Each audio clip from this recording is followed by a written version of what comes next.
가끔 이 자리에 서면 뭘 안 했지라는 생각을 할 때가 있습니다. 오늘 말씀의 제목은 제가요라는 제목으로 함께 말씀을 나누도록 하겠습니다. 오늘 말씀의 배경은 이스라엘 가문이 고센 땅에 정착한 후에 가문이 나라로 번성한 후에 이에 위협을 느낀 바로가 이제 이스라엘을 핍박하게 됩니다. 핍박하는 가운데 하나님께서 이스라엘의 부르짖음을 들으시고 때가 되어 모세를 부르십니다. 부르셔서 잘해봐라 두 손 놓고 보고 계신 것이 아니라 너를 보내지만 내가 하는 일이다 라고 오늘 말씀하는 거죠. 오늘 사실은 설교의 핵심은 여기에 있습니다. 성도님들은 모세에 대해서 어떻게 생각하십니까? 이 질문은 모세에 대해서 우리가 이제까지 갖고 있던 이미지, 홍해를 가르고 자신의 목숨과 바꾸어서라도 이스라엘을 살리려 했던, 또 민족을 대변했던 엄청난 사람이 아니라 이래도 되나 할 정도로 부족한 사람이었다는 것을 지금 깔고 말씀을 드리는 것입니다. 물론 모세가 한 일까지 부정하자는 것은 아닙니다. 다만 모세는 우리가 생각하는 것과 우리의 모습과는 조금 다른 사람이라는 것을 오늘 성경을 통해서 확인해보고 그런 모세를 통해서 일하시는 하나님에 대해서 더 주목해 보려고 합니다. 하나님은 오늘 모세를 호렙산의 가시떨기 나무 아래로 부르십니다. 왜 부르시죠? 부르시는 이유는 당연히 보내시려고 합니다. 여기서 가시떨기 나무가 어떤 종류인지 또 어떤 특징이 있는 것인지 집중하기보다 이 가시떨기 나무에 불꽃이 붙었고요, 사라지지 않고 타지 않는다라는 이 표현이 더 중요합니다. 왜냐하면 불꽃은 하나님의 현현, 즉 하나님의 임재를 상징하기 때문입니다. 지금 모세는 하나님께서 현현하신 그 현장에 있다는 사실이 중요합니다. 여기 계신 믿음이 훌륭하신 성도님들, 어떤 이런 분명한 하나님의 현상과 분명한 음성을 들었다면 두말할 것도 없이 여기 계신 모든 분들이 하나님께 헌신하고 순종했을 것입니다. 그죠? 아멘을 한 분밖에 안 하시네요. 하나님을 모르는 사람이라도 믿음이 없는 자라도 이 정도로 하나님께서 자신을 드러내셨다면, 그죠? 꺼지지 않는 불꽃을 계속 봤고요, 하나님의 음성을 계속 들었다면 믿음이 없는 사람이라도 이 정도 되면 헌신할 만합니다. 그렇죠? 근데요, 이런 명확한 증거를 보고도 모든 것들을 경험한 이 모세는 우리가 생각했던 것과 다른 반응을 보입니다. 오늘 본문에서 모세는 이 하나님과의 대화 속에서 두 번의 질문을 합니다. 이 두 번의 질문은 하나님에 대한 불평과 불신을 담고 있습니다. 먼저 11절을 같이 한번 볼까요? 오늘 말씀 11절입니다. 우리 함께 읽도록 하겠습니다. 시작. 모세가 하나님께 아뢰되 내가 누구이기에 바로에게 가며 이스라엘 자손을 애굽에서 인도하여 내리이까. 예. 이 말은 오늘 제목처럼 하나님 제가요? 라고 말하는 거예요. 성도님들은 어떨 때 불평하십니까? 어떨 때 삶에서 불평이 이렇게 툭 튀어나오죠? 타이밍 문제입니다. 내가 생각하는 뭔가 이 타이밍에는 뭔가 이렇게 돼야 되는데 라는 생각의 타이밍이 있어요. 근데 안 될 때, 다시 말해 나의 때와 하나님이 생각하시는 때가 맞지 않을 때 우리는 불평하게 됩니다. 그죠? 저만 불평한 건 아니죠? 다 불평하게 됩니다. 그 타이밍이 맞지 않을 때.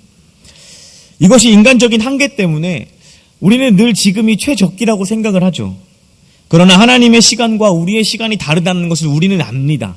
알매도 불구하고 이런 부분을 쉽게 인정하지 못해서 우리 삶에 불평이 있습니다. 오늘 모세도 마찬가지예요. 자기가 왕자로서 힘이 있고 뭔가 할 수 있는 역량이 될 때 자신을 부르신 것이 아니라 지금 어떤 상태죠? 양치기에 아무런 영향력이 없을 때 하나님 자신을 부르신다는 이 사실이 모세가 불만족스러운 겁니다.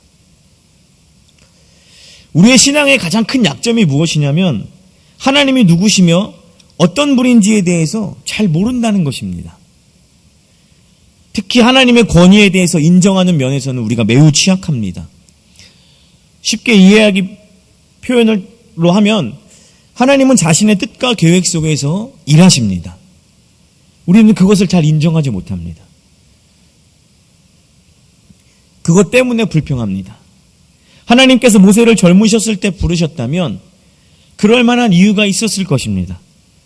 그리고 이렇게 나이 들어서 부르실 때에도 또 그 또한 이유가 있을 거예요. 결국 하나님은 하나님이시기 때문에 우리의 상황과 상관없이 자신의 계획에 따라 우리를 인도해 가십니다. 우리의 상황과 상관없다 하여 우리를 무시한다는 말이 아니라 하나님께서는 나에 대해서 내가 나를 계획하고 내가 나를 목적하는 수준보다 하나님은 나를 더 크고 더 높은 계획과 수준으로 우리를 목적하시고 일하시고 이루어 가시기에 우리의 상황과 상관없다라고 말씀을 드리는 겁니다. 그런데 우리와 방불한 이 모세는 지금 하나님의 시간과 뜻과 계획이 자신의 생각과 다르다고 불평하고 있는 것이죠. 하나님 그런 모세를 보면서 12절에 이렇게 설득하고 있습니다. 오늘 12절 말씀을 같이 볼까요? 시작. 하나님이 이르시되 내가 반드시 너와 함께 있으리라. 내가 그 백성을 애굽에서 인도하여 낸 후에 너희가 이 산에서 하나님을 섬기리니 이것이 내가 너희를 보낸 증거니라. 여기서 함께 하겠다. 이 산에서 나를 섬길 것이다라는 약속으로 모세를 하나님은 설득하고 계십니다. 이 함께 하겠다라는 약속은 마태복음 28장 19절과 20절에 우리가 너무나 잘 아는 말씀이죠. 우리 자막을 띄워주시면 같이 한번 읽어볼까요? 시작.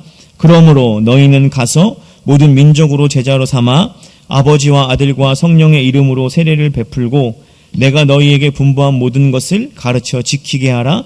볼지어다 내가 세상 끝날까지 너희와 항상 함께 있으리라 하시니라. 하나님께서 제자들을 땅끝으로 파송하신 후에 뒷짐만 지고 구경하겠다는 뜻이 아니라 제자를 삼고 세례를 주며 구체적으로 살아가는 현장 속에 내가 늘 너와 함께 하겠다라는 약속의 말씀입니다. 오늘 모세에게도 동일하게 함께 하겠다라는 이 약속의 말씀을 해주고 계신 거죠. 참 놀라운 사실은 이렇게까지 말씀을 해주셨는데 모세는 쉽게 설득당하지 않습니다. 우리가 생각했던 것보다 더 자신의 처지와 현실을 비관했던 자가 모세입니다. 영웅처럼 홍해를 가르며 반석에서 문을 내는 모세가 맞나 싶을 정도로 자신감이 없는 모세입니다. 모세가 한 번 더 자신을 보내시는 이 존재에 대해서 그의 이름이 무엇이냐라고 13절에 묻고 있습니다. 이미 하나님은 모세에게 자신이 조상의 하나님이다라고 말씀해 주셨고 모세도 하나님이 누구인지 알고 있었다라는 것이 학자들 사이에서 정설로 여겨지고 있습니다. 그럼에도 불구하고 모세가 13절에 이렇게 질문하고 있습니다. 우리 같이 한번 읽어볼까요? 13절 말씀입니다. 시작. 모세가 하나님께 아뢰되 내가 이스라엘 자손에게 가서 이르기를 너희의 조상의 하나님이 나를 너희에게 보내셨다 하면 그들이 내게 묻기를 그의 이름이 무엇이냐 하리니 내가 무엇이라고 그들에게 말하리이까.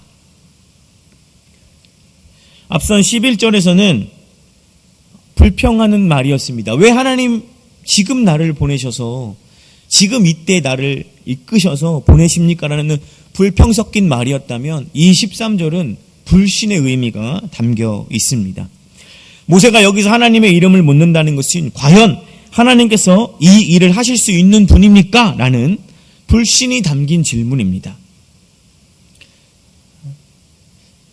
제가 어떤 글을 발췌해 왔습니다. 잘 들어보시기 바랍니다. 모세가 왜 이렇게 하나님께 물음하고 질문하고 있냐? 하나님은 지금까지 430년이라는 시간 동안 최소한 요셉이 살아있을 동안은 빼더라도 그 이후로부터 시작된 애굽의 압제 속에서 아무것도 하시지 않으셨는데 이제 와서 자신을 불러 뭔가 하신다고 하시면 여러분 글쎄요. 주변 강대국들조차 넘보지 못했고 아무도 물리친 적이 없는 막강한 애굽이라는 신들을 어떻게 물리칠 수 있을까요? 누가 이것을 기대할 수 있겠습니까? 400년이라는 역사가 이 출애굽은 지금 넘어뛰어 있는 상태에 있지만 그들의 역사 속에서 수없이 많은 하나님께 질문과 비명을 지르며 살았던 그들의 인생 가운데 대답하지 않으셨는데 지금 모세가 나타나서 하나님께서 너희를 구원하실 거라고 한다면 누가 그거를 믿겠냐는 겁니다. 400년 동안은 뭐하고 지금 나타나시냐는 거죠. 또 모세가 하나님을 불신하고 있다라고 생각할 수 있느냐면 모세의 처지를 보면 그렇습니다. 모세는요, 가시덤불에 불이 붙은 것이 신기해서 그것을 보러 온 구경꾼입니다. 그렇지 않나요? 뭔가 불이 타고 있는데 그게 신기해서 보러 온 사람이에요. 우리는 그거를 전문 용어로 구경꾼이라고 합니다. 또 모세는요, 40년 동안 미디안에서 동족들이 고난당한다는 것을 알매도 불구하고 아무것도 할 수 없었던 무능력자입니다. 그렇죠? 또 모세는요, 사람을 죽인 살인자입니다. 그런 구경꾼이요, 무능력자요, 살인자라는 사람을 붙잡아서, 이 말은 길거리 가는 사람 아무나 붙잡아서 내가 애굽에서 자신의 백성을 구원할 인도자로 너를 삼겠다라고 얘기하는 겁니다. 누가 여기다 대고 오케이 제가 가겠습니까? 라고 이야기할 수 있겠습니까?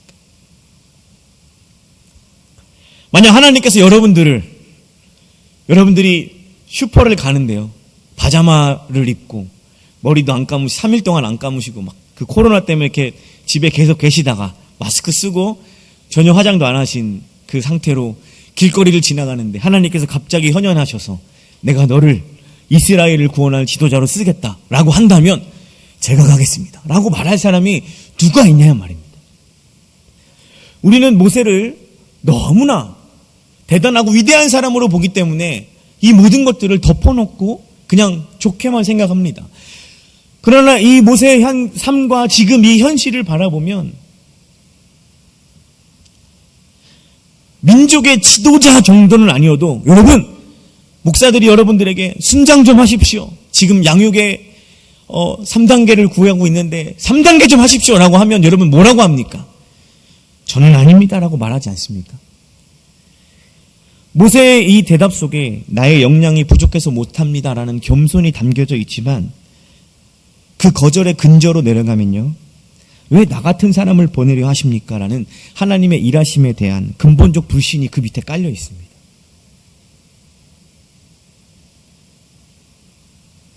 요즘 김성경 전도사님이 많이 전화를 돌리는 걸로 알고 있습니다. 거절하지 마시고 순종으로 응답하시기를 부탁드립니다. 모세가 이렇게 이야기하고 있는 거예요. 여러분, 13절의 모세의 질문은 이 모든 걸 담고 있습니다. 근데요, 하나님 참 놀라우십니다. 14절에 모세에게 뭐라고 대답하시는지 아십니까? 우리 같이 한번 읽어볼까요? 14절 말씀입니다. 시작. 하나님이 모세에게 이르시되 나는 스스로 있는 자이니라. 또 이르시되 너는 이스라엘 자손에게 이같이 이르기를 스스로 있는 자가 나를 너희에게 보내셨다 하라 라고 말씀하고 있습니다. 이 스스로 있는 자는 다양한 뜻으로 해석할 수 있습니다. 최근에 이제 많은 학자들에 의해서 이 스스로 있는 자는 나는 과거로부터 현재와 미래에 이르기까지 계속 있는 존재다라는 의미로 해석합니다. 13절 9절을 좀 잘 보면, 구체적으로 보면 이해하기 쉬운데요. 우리 13절 9절 한 번만 띄워주시겠어요? 13절 9절을 보실 때 모세가 하나님께 아뢰되 내가 이스라엘 자손에게 가서 이르기를 너희 조상의 하나님이 나를 너희에게 보내셨다 하면, 그러니까 나의 조상의 하나님이 그 이름이 무엇냐라고 물어보는 겁니다. 조상의 하나님의 이름이 무엇냐라고 할 때 하나님께서 나는 스스로 있는 자다. 그러니까 조상과 함께한 하나님의 이름은 과거에도 있었고 현재에도 있으며 미래에도 있는 존재다라고 대답을 해주신 겁니다. 그 이름을 하나님께서 지금 모세에게 밝히고 있는 겁니다. 과거에도 있었고 너희들이 부르짖을 때에도 그 부르짖음을 들었고 지금 그 부르짖음을 해결할 것이며 너희를 아브라함과 약속했던 이삭과 야곱과 약속했던 가나안 땅으로 너희를 보낼 그 존재다라고 말해주고 있는 것이죠. 여기까지 와보니 모세의 질문과 하나님의 대답과 또 모세의 질문과 하나님의 대답 속에서 여기까지 와보니 결국 모세가 한 것이 없습니다. 함께 하시겠다라고 명령하신 하나님께서 다 하셨습니다. 결국 하나님은요, 말씀을 읽으셔서 알겠지만 모세의 등을 떠밀어서 5장에서 바로 앞에 세우십니다. 3장에서 함께 하시겠다고 약속하신 그 신실하심을 지키시는 하나님을 보고 경험한 모세가요, 이전과는 비교조차 안 되는 모습으로 하나님을 믿는 믿음도 그 지식도 성장한 것을 볼 수 있습니다. 가시떨기 나무에서는 하나님의 현현을 보고도 믿지 못했고 하나님께 순종하지 못했던 모세가 여기까지 인도된 것입니다. 출애굽기 14장 13절을 한번 볼까요? 출애굽기 14장 13절 말씀입니다. 말씀을 보면 마치 영화 한 장면의 클라이막스처럼 주인공의 어떤 대사처럼 우리의 마음을 울리는 모세의 고백이 있습니다. 같이 읽어보겠습니다. 시작. 모세가 백성에게 이르되 너희는 두려워하지 말고 가만히 서서 여호와께서 오늘 너희를 위하여 행하시는 구원을 보라. 너희가 오늘 본 애굽 사람을 영원히 다시 보지 아니하리라. 아멘. 이게 어떤 말씀입니까? 홍해 앞에 섰을 때 뒤에는 바로의 군대가 쫓아오고 홍해가 막혀 있을 때 그 홍해 앞에 딱 서서 백성들에게 한마디 하는 거예요. 보라. 저는 이 말씀을 준비하고 읽을 때 괜히 제 마음에 막 뿌듯함이, 제가 하나님도 아닌데 뿌듯함이 생겼어요. 가기 싫어했고 혀가 굳어서 말도 잘 못한다고 이리저리 핑계만 대던 그가 이렇게 사람의 마음을 울리는, 심금을 울리는 말을 할 거라고 누가 생각이나 했겠습니까? 결국 하나님께서는 모세에게 바로에게로 나아가라 라고 말씀하실 수 있는 이유가 무엇이냐면 모세에게 있는 것으로 역사하지 않으시고요, 그가 없는 것들로 역사하셨기 때문에 그렇게 말씀하실 수 있는 겁니다. 말씀의 결론을 맺으면서 우리 다 같이 고린도전서 1장 26절과 29절을 같이 한번 보도록 하겠습니다. 고린도전서 1장 26절부터 29절 말씀입니다. 이 말씀을 좀 찬찬히 집에 가서 잘 읽어보시면 좋을 것 같습니다. 자막을 보시면서 같이 읽겠습니다. 시작. 형제들아 너희를 부르심을 보라.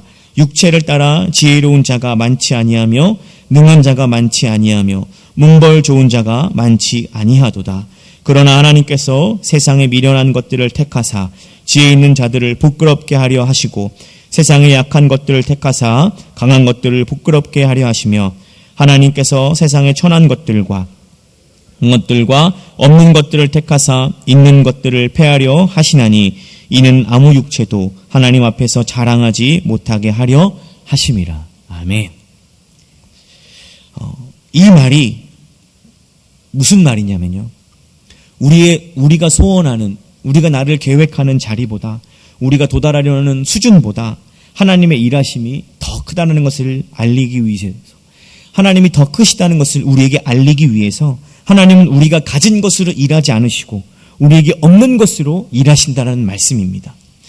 하나님께서 만약 모세를 젊었을 때 지혜가 있고 언변이 좋았을 때 그를 부르셨다면 아마 그 정도밖에 못했을 것입니다. 왜냐하면 젊음은 늘 도전적이고 할 수 있다는 자신감과 아직 내게 시간이 많이 있다라고 생각하는 때이기 때문에 그렇습니다.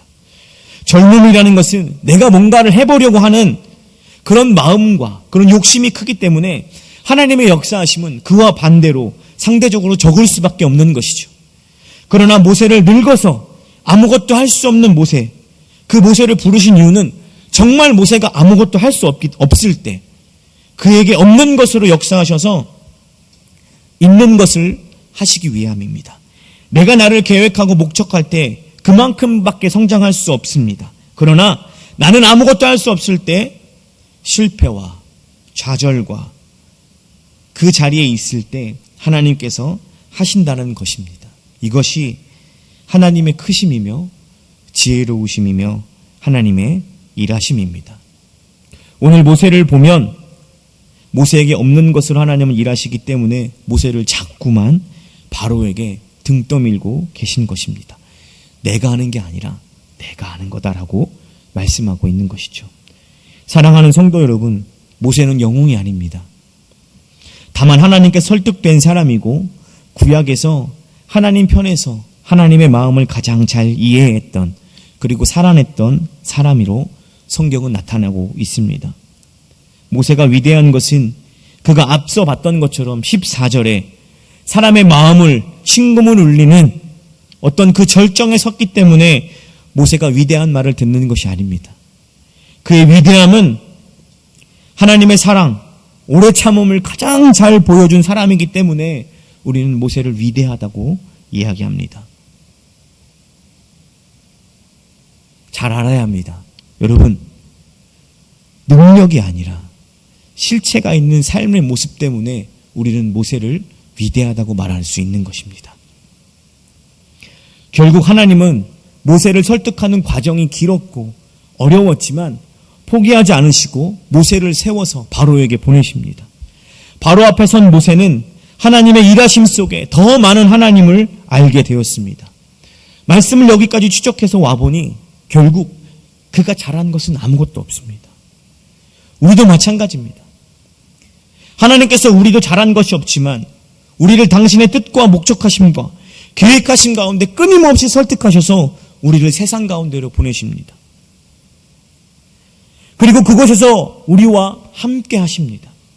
실패해도 좌절해도 낭망해도 하나님은 그 실패와 어려움 속에서 나를 향한 하나님의 일들을 지금도 하고 계시기에 현실이 치열하고 고통스럽지만 함께 하심으로 그 함께 하신다라는 이유로 나를 목적하시고 하나님의 뜻과 하나님의 계획 속에 이끌어 가심으로 그 실패와 고통과 좌절을 그 안에서 우리가 기뻐할 수 있는 겁니다.